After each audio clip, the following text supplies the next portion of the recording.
कृपया चैनल को सब्सक्राइब करें। धन्यवाद।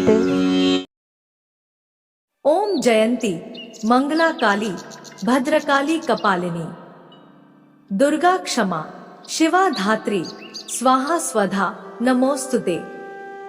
आप सभी को पंचम नवरात्रि की हार्दिक शुभकामनाएं। माता रानी की कृपा आप सभी पर सदा बनी रहे। मित्रों, पहाड़ों पर रहकर सांसारिक जीवों में नवचेतना का निर्माण करने वाली माता स्कंद माता है। नवरात्रि में 5वें दिन इन्हीं देवी की पूजा अर्चना की जाती है। कहते हैं कि इनकी कृपा से मूढ़ व्यक्ति भी ज्ञानी हो जाता है। देवी स्कंद माता ही हिमालय की पुत्री पार्वती है। इन्हें ही माहेश्वरी और गौरी के नाम से जाना जाता है। यह पर्वत राज की पुत्री होने से पार्वती कहलाती है। महादेव की वामिनी यानी पत्नी होने से माहेश्वरी कहलाती है और अपने गौर वर्ण के कारण देवी गौरी के नाम से पूजी जाती है। स्कंद माता को अपने पुत्र से सर्वाधिक प्रेम है, अतः माँ को अपने पुत्र के नाम के साथ संबोधित किया जाना अच्छा लगता है। जो भक्त माता के इस स्वरूप की पूजा करते हैं, माँ उस पर अपने पुत्र के समान स्नेह लुटाती है। स्कंद कुमार कार्तिकेय की माता के कारण इन्हें स्कंद माता नाम से अभिहित किया गया है। इनके विग्रह में भगवान स्कंद बाल रूप में इनकी गोद में विराजित हैं। इस देवी की 4 भुजाएं हैं। दाईं तरफ की ऊपर वाली भुजा से स्कंद को गोद में पकड़े हुए हैं। नीचे वाली भुजा में कमल का पुष्प है। बाईं तरफ ऊपर वाली भुजा में वरद मुद्रा में है और नीचे वाली भुजा में कमल पुष्प है। इनका वर्ण एकदम शुभ्र है। ये कमल के आसन पर विराजमान रहती हैं। इसीलिए इन्हें पद्मासना भी कहा जाता है। इनका वाहन सिंह है। शास्त्रों में इस देवी की पूजा का काफी महत्व बताया गया है। इनकी उपासना से भक्त की सारी इच्छाएं पूरी हो जाती हैं और भक्त को मोक्ष की प्राप्ति होती है। सूर्य मंडल की अधिष्ठात्री देवी होने के कारण इनका उपासक अलौकिक तेज और कांतिमय हो जाता है। अतः मन को एकाग्र और पवित्र रखकर इस देवी की आराधना करने वाले भक्त को भवसागर पार करने में कठिनाई नहीं आती है। उनकी पूजा से मोक्ष का मार्ग सुलभ होता है। यह देवी विद्वानों और सेवकों को पैदा करने वाली शक्ति है और चेतना का निर्माण करने वाली। तो चलिए भक्तों, सुनते हैं नवरात्रि के 5वें दिन दुर्गा माता के 5वें स्वरूप यानी कि स्कंद माता की कथा। पुराणों के अनुसार ताड़कासुर राक्षस को वरदान था कि उसकी मृत्यु भगवान के शिव के पुत्र के हाथों ही होगी। शिव पुत्र के अलावा उसे कोई दूसरा नहीं मार सकता था। माता सती के आत्मदाह के बाद से शिव जी वैरागी होकर समाधि में लीन थे और इधर सभी देवता गण तारकासुर के अत्याचार से पीड़ित हो गए थे। वे सभी देवता गण सहायता मांगने के लिए ब्रह्मा जी के पास गए, लेकिन ब्रह्मा जी से उन्हें कोई मदद नहीं मिली। उन्होंने इतना ही बताया कि तारकासुर का वध केवल शिव पुत्र के हाथों ही हो सकता है।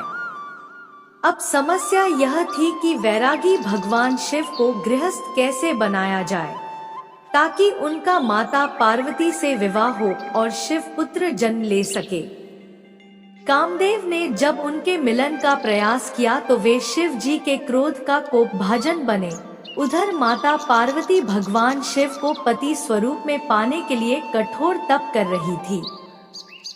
अंततः भगवान शिव उनसे प्रसन्न हुए और दोनों का विवाह हुआ। माता पार्वती और भगवान शिव के विवाह को काफी समय बीत चुका था, परंतु अभी तक उनका मंगलिक मिलन नहीं हुआ था। मंगलिक मिलन न होने के कारण अभी तक शिव जी की संतान ने भी जन्म नहीं लिया था। तारकासुर के प्रकोप से सभी देवता गण विचलित हो गए थे। उनको लगा कि भोले बाबा तो वास्तव में भोले हैं, सन्यासी हैं। वह मांगलिक मिलन नहीं करेंगे। जब वे ऐसा करेंगे ही नहीं, तो उनको पुत्र की प्राप्ति कैसे होगी और कैसे तारकासुर का वध हो। भोलेनाथ और माता पार्वती के मांगलिक मिलन के लिए सभी देवता स्तुति करने लगे, तप करने लगे। लेकिन भगवान शंकर और पार्वती जी को कोई संतान नहीं हुई। तारकासुर बहुत चालाक था। उसने सोचा था कि अब तो माता सती की मृत्यु हो गई है, अब पुनः न शंकर जी विवाह करेंगे, न उनके संतान होगी और न उसका वध होगा। इस तरह वह तो अजर और अमर हो जाएगा। उसको क्या पता था कि उसके काल का निर्धारण तो पहले ही हो चुका था। भगवान शंकर और पार्वती के मांगलिक मिलन के बाद भी जब कोई संतान नहीं हुई तो सब विचलित हो गए। सर्वाधिक परेशान तो इंद्र थे, जो तारकासुर से सर्वाधिक पीड़ित थे।